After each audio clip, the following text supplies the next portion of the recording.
In nations began her mighty task. That is how the evolution starts. She started with nothing, without any awakening, without any awareness. From that stage she is starting. In nations began her mighty task. The process of evolution from matter all the way up to this point is a mighty task. In ignorance, she pursues the unfinished work. In ignorance, she pursues the work of evolution will continue. But then that work will continue to be there she is pursuing the work in ignorance, in a cosmic field. In a cosmic field. Her work in the ignorance. That is important. See, something has got to be done, first ignorance. First, now life is doing her work in ignorance. Later on will come mind.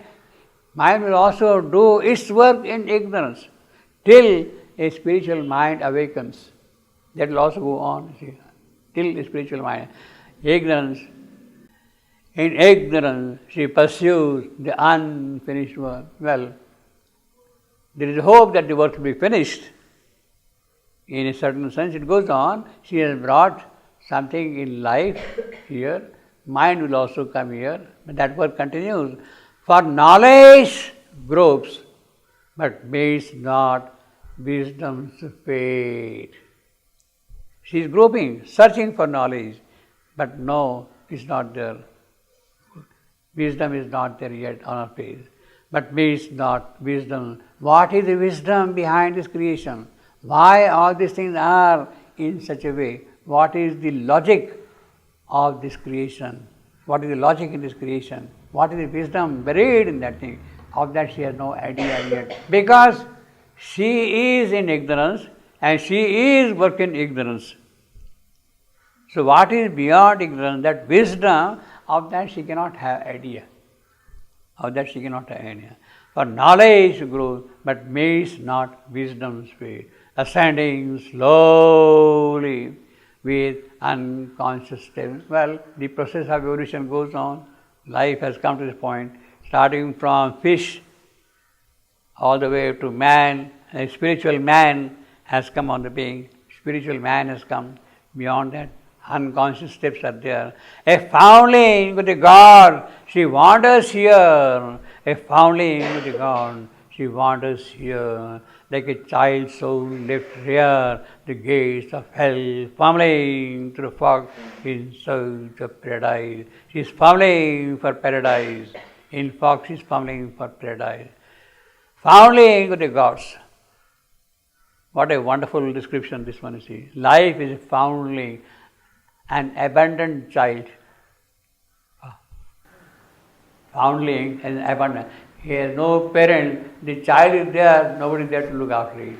And the child is kept at the gates of hell. The child is kept at the gates of hell, you see. This is life. This child, this life who has come down from her home of huh? Foundling means orphan, without parents. Without parents. The child is left at the gate. Who has brought that thing? Nobody knows the thing. The child is there, and that child, that baby, that infant is kept at the gate of hell. That is what life is. What a descriptive picture, see. That is the state of life. Life is a babe, abandoned child, an orphan kept at the gate of hell. Like a child, like a soul child left near the gates of hell, fumbling through fog, and that child is fumbling through mist and fog, thick mist and thick fog, for paradise.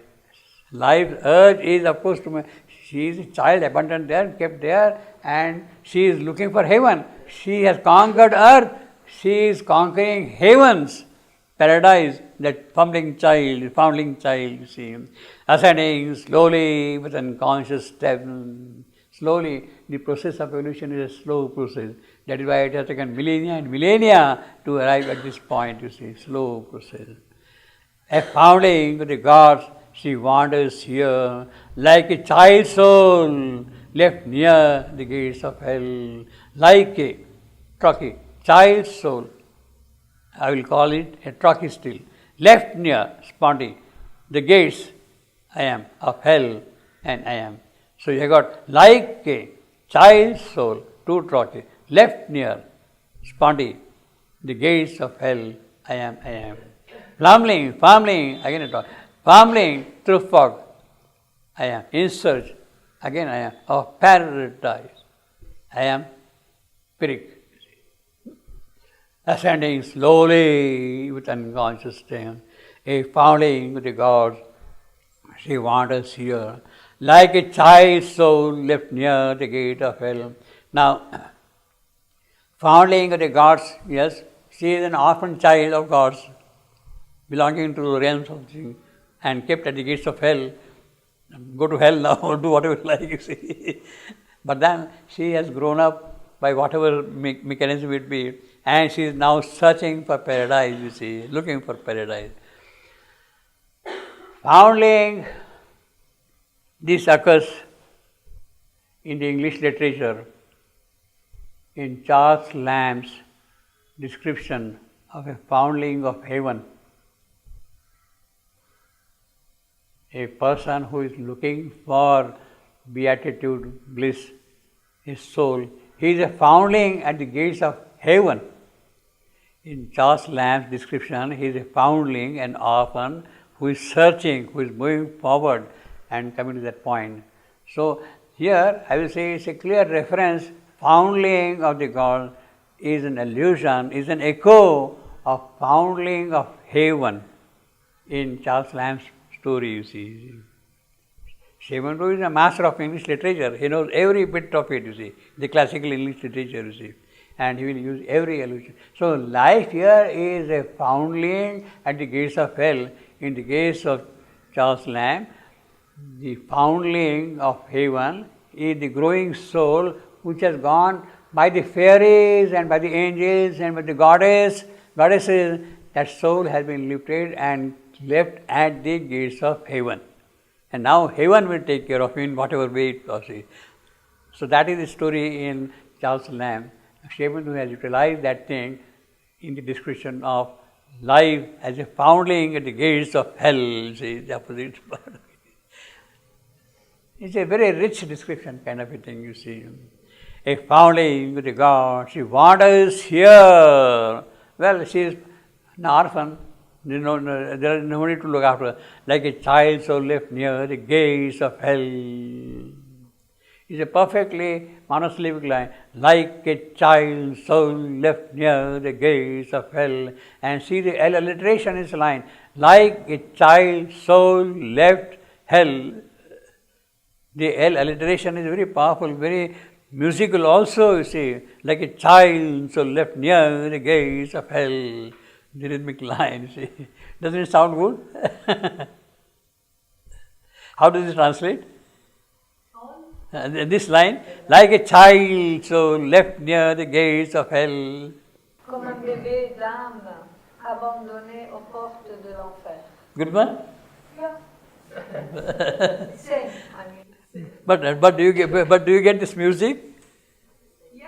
You get this music? In translation. Like a child so left near the gates of hell. See, the English accent is there, that gives a different tone, you see. And the trochee, like a child soul, two trochees, as I said, you see. Fumbling through fog, again, F alliteration, F, in search of paradise. Well, that is what the first section of the canto tells you, that life is a child abandoned at the gates of hell. Now somebody better come and take care of life, you see. She is doing her work, she is expecting for the paradise to open out and all that kind of thing. It may happen, it may not happen. It may be entirely beyond the capacity of the abandoned child. Because after all she is working in ignorance. Something which is beyond ignorance, how can she do that? In other words, a higher power, higher incarnation has to come down and do that work of that. She has to experiment the hell. Yes, it has to happen. So that is why That is why the description is for life divine. It is not for body divine, not for mind divine, for life divine. Life has to reach that life. The whole tome is for life divine, divine life, how it should be. You know, that world of bliss into which Ashwapati wanted to enter but could not enter.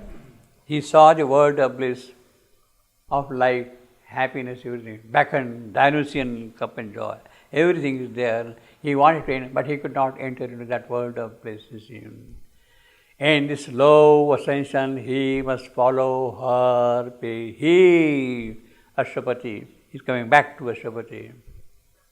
All this process of evolution which is being carried out by life, he must understand why this is there, why it is happening, why it should happen. In this slow ascension, he must follow her path, even from her faint and dim subconscious star, even from the earliest point of her work, subconscious star, he must follow what she has done here, what she has done here, what she has done here, what she has done here. He must understand the entire process by which life has come to this point, that she wants to build up a paradise here. She wants to bring a heaven here. She claims heavens here. He has to follow, but she is not able to. He has to follow. And this slow ascension, well, slow, it has really taken millennia and millennia of years to come to this point. He must follow her way. Now, what has taken such a long time? How is Ashwapati going to realize? I mean, it's not a cinema movie that is going to be shown that this is how it has happened like that. He has to trace each and every step of life which has taken millennia to arrive at this point. To arrive at this point, it has taken millennia. He has to follow each and every step practically in no time, because he has come here as an incarnate power, you see. He has to do that thing.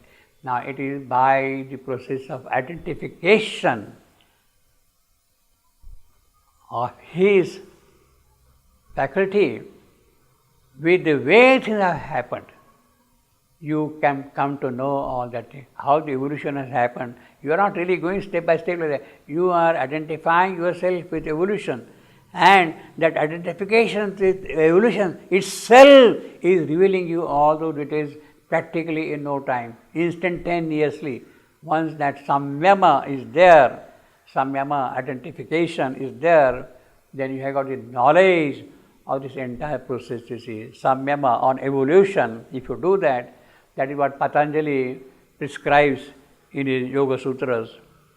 If you want to know, if you want to have the knowledge of the universe, knowledge of the entire cosmic manifestation universe, then have samyama on the sun. Identify yourself completely with the sun, and the sun will tell you everything about the universe.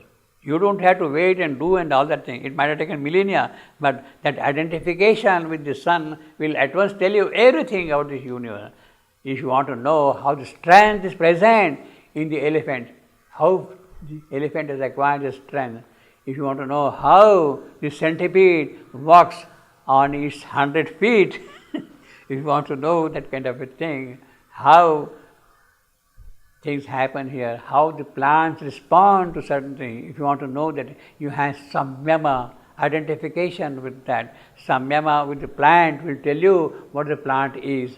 The plant will tell you, I can do this, I can do this, I can do that, I can do that. If you want to have strength, where from it comes? Identify yourself with the elephant. Identification with the elephant, samyama with the elephant will tell you what strength is. If you want to know nobility, identify with the hero like that, and goes on. So that samyama is that which will bring you that kind of a knowledge. So Ashwapati is following her ascension in one go, in a short lifetime, maybe in a couple of months or whatever, the entire process of her growth. How does he know that? Because he has identified himself with life's process. The samyama he has established with life. That is the occult mechanism by which he got this knowledge. the knowledge of evolution. Shivananda has written on Record of Yoga the entire history of evolution. In Record of Yoga, he has given the entire history of evolution, right from the beginning and all. How did he get knowledge? Because he has done the samyama with the object, and that will tell you everything. How things have happened, how the Rakshasas have come, how the Pishachas have come, how the Asuras have come, how they have gone, how the gods have come, how men will come. All that evolutionary history is present to him in front of him, in the Record of Yoga. He has described in some 100 pages all those things, you see.